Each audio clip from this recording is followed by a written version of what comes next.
దేవుడు ఎప్పుడూ ఒక ఉదాహరణ చూపించి ఆయన మాట్లాడేవాడు. ఒకసారి కుమ్మరివాని దగ్గరికి వెళ్ళమన్నాడు తన ప్రజల్ని. కుమ్మరివాడు కుండను తయారు చేస్తున్నప్పుడు అది చేతిలో విడిపోతే మరలా చక్కగా ఏం చేస్తున్నాడు? అతుకుతున్నాడు.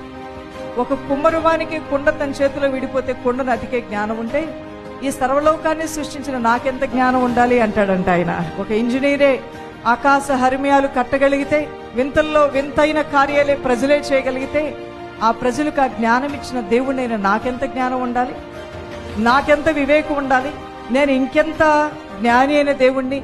నేను భూమిని కట్టిన వాడిని, సముద్రాలను నిర్మించిన వాడిని, ఆకాశ నక్షత్రం నిర్మించిన వాడిని. నా వాక్కు చొప్పున, నా మాట చొప్పున సర్వ సృష్టి కూడా నా కనుసన్నలో నడుస్తూ ఉండగా లేంది ఈ రోజు నేను ఈ జీవితంలో ఉన్నటువంటి అల్పమైన కార్యము నేను చేయలేనా అంటున్నాడు.